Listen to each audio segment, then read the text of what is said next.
Hi guys, welcome to Origin. This is a review of the 7 bands, just like I told you I'd do in my previous video. Oh yeah. Number 1, Diablo.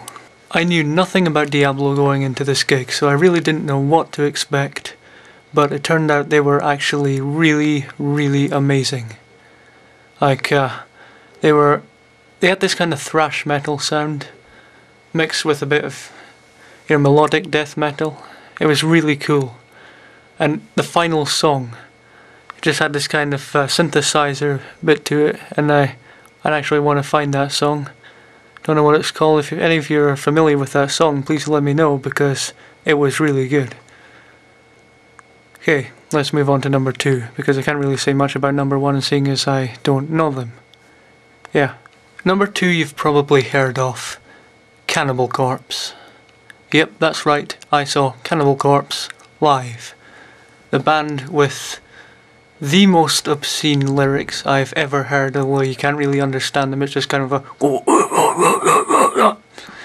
yeah, but I don't have any problem with that, that's fine, I like that kind of stuff. It was really cool. But one thing I would say, how does the lead singer still have a neck when he headbangs as fast as he does for 20 years? How? Come on, tell me. I mean, he challenged the audience to headbang as fast as he could, and no one could. It was unbelievable, really. So yeah. Explain, does this guy have a prosthetic neck? Does he have some kind of... Does he have a fan instead of a neck, maybe? I don't know, just tell me, Number 3, the main act of that day. This one, if you're in the metal scene, I guarantee you've heard of this one pretty much. Children of Bodom. Yes, that's right. Children of Bodom.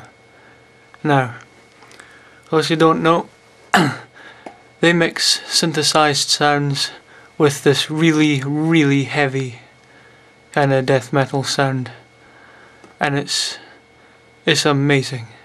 It really is. They were incredible live. I mean, obviously they had more benefits being the main act, but it was really cool. They played, my favourite song from them was Blood Drunk. They played that. I was really happy when they played that. They even explained that it was dedicated to their drummer who'd fallen out of his bed numerous times when he was drunk during the tour. So yeah, it was cool. And yeah, I'd see them again, definitely. Okay, that brings us to the next day, and the 4th band, Five Finger Death Punch. Woo! Now, I think they were just kind of metal. They didn't really stick to any particular style, but I don't know, I don't remember much of the performance because, well, I only really knew one song and it didn't really fit their style, which was kind of annoying, but yeah. Well, it's not annoying for me in terms of what I think of the band, it's just annoying in trying to remember it in retrospect, But they played the one song I did know, and that was cool. So, yeah, they were really good. In fact, they were very good. They were incredible. Yeah. Number 5 was Unearth. Now, they were again this kind of metal style. I think it may have been metalcore even. I don't know, but I knew none of them. Again, it was just like Diablo. I knew nothing about them beforehand, and I was pretty surprised. They were really good. I'd say Five Finger Death Punch was better, but that's just me, Now for a band a bit closer to my style. A massive band. I bet you've heard. Well, I don't know. If you're familiar with the metal scene, you'll probably have heard of these guys.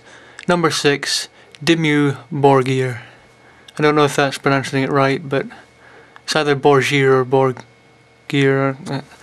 You get the idea. They're a Norwegian symphonic metal band, which means they have, they have an orchestral background to their songs as well as the normal metal stuff. I knew 2 of their songs very well.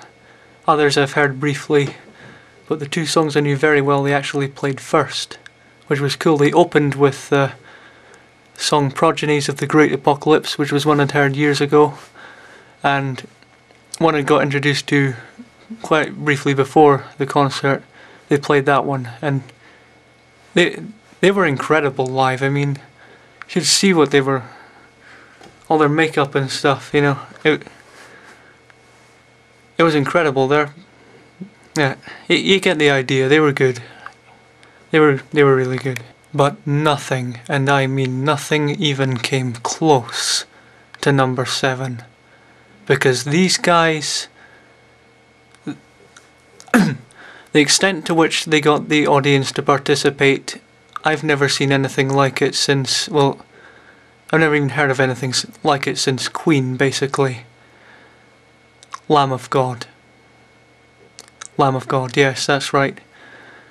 A band where people have actually died in their mosh pits, especially the Wall of Death. 2 big walls of people running straight into each other during the song Black Label, which actually happened.